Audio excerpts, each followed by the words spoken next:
The epic rise and fall of Elizabeth Holmes. Near the end of Elizabeth Holmes' criminal trial, her lawyers submitted into evidence her punishing self-improvement plan. 4 a.m. rise and thank God, the handwritten memo began. Exercise, meditation, prayer, breakfast followed. By 6:45 a.m., a time when slackers were still fumbling for the alarm clock, she was at the office of Theranos, the blood testing company she founded in 2003. Holmes had many rules at Theranos. I am never a minute late. I show no excitement. All about business. I am not impulsive. I know the outcome of every encounter. I do not hesitate. I constantly make decisions and change them as needed. I speak rarely. I call bullshit immediately. It worked. Holmes' resolve was so forceful and fit so neatly into the Silicon Valley cliché of achieving the impossible by refusing to admit it was impossible, that it inspired belief right up to the moment Monday when a jury officially convicted her of 4 counts of fraud. The verdict signaled the end of an era. In Silicon Valley, where the line between talk and achievement is often vague, there is finally a limit to faking it. From Stanford University dropout to Theranos' $9 billion valuation to conviction, it is an epic rise and fall that will be chewed over in the coffee shops and juice bars of Palo Alto, California, until the tech industry departs for a new life in Elon Musk's and Jeff Bezos' off-world colonies. For a decade, Holmes fooled savvy investors, hundreds of smart employees, an all-star board and a media eager to anoint a new star even, or especially, if she had no qualification. Best of E-Tech delivered to your inbox. Subscribed. Trusted by industry leaders. Kanalbal co-founder CEO, Snapdeal Ritesh Agarwal founder CEO,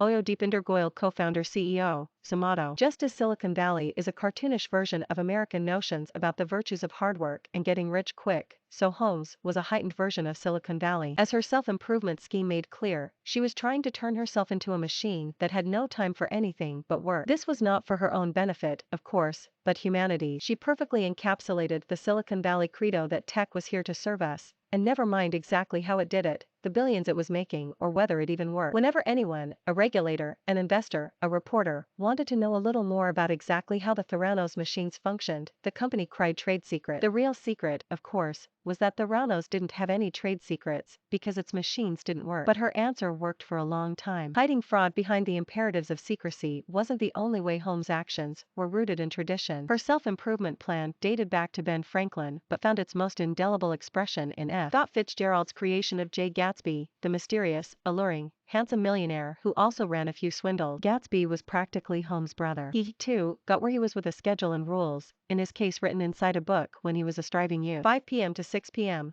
practice elocution, poise and how to obtain it. 7 p.m. to 9 p.m., study needed inventions. The parallels with Holmes extended even to Gatsby's equally loose grasp of spelling. No more smoking or chewing, he admonished himself. Gatsby was a bootlegger, but also used Wall Street to cheat. He sold fake bonds. Holmes chose Silicon Valley, the last and greatest of all human dreams. In the first decade of the century, it promised to reinvent transportation, friendship, commerce, politics, money. Blood testing must have seemed like a breeze by comparison, especially since Holmes was a natural salesperson, as good at bending reality as Steve Jobs himself. Here she was in an interview with the radio show Tech Nation in 2005, explaining what Theranos was all about. We focused on creating a customized medicine tool that could be used in the home by every patient, so that every day, a patient can get real-time analysis of their blood sample. Who could not applaud such an invention? Theranos was making a messy, uncertain and time-consuming medical process into something effortless and painless. A little teeny needle that pulls a little teeny drop of blood, she said. Software would do the rest. Tech Nation's host, Moira Gunn, has a master's degree in computer science and a doctor of philosophy in mechanical engineering, but she was dazzled. How old are you, Elizabeth? She asked. I'm 21, Holmes said. Her age was brought up not to knock down her claims, but to underline how impressive they were. I'm gonna go tell my 2 children, they better get off their duffs, Gunn exclaimed. Holmes said Theranos' device was in the production phase. She added, we hope to release it, actually, to a pharmaceutical partner around mid to late this year.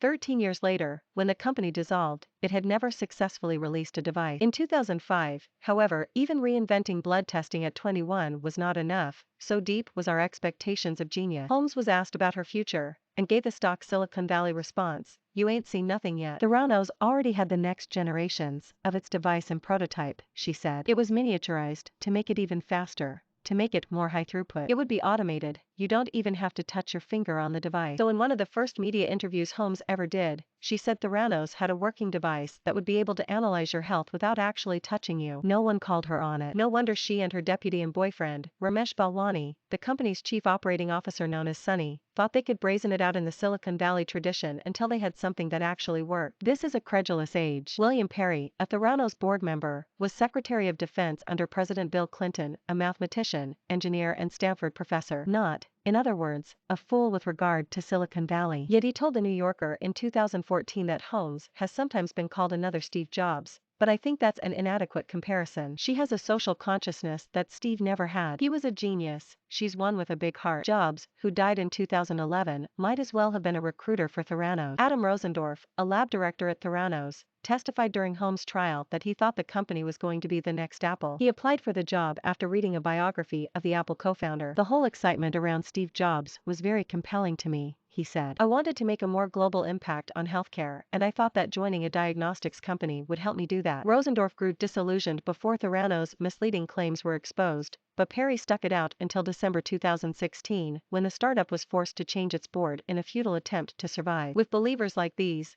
Holmes' dream must have seemed so close that she could hardly fail to grasp it. A couple more late nights from the engineering team, a few more magazine covers, declaring her a genius, and it would be as good as done. So where does this conviction leave the rest of us, her marks, her enablers, her investors and former fans? Ripe for the next huckster that comes along. Probably. Some Silicon Valley promises are so sweet we just can't get enough of them. Immortality, crypto, flying cars, digital harmony, wealth beyond compare. As Fitzgerald wrote, we will always be a sucker for the orgastic future that year by year recedes before us. This article originally appeared in the New York Times.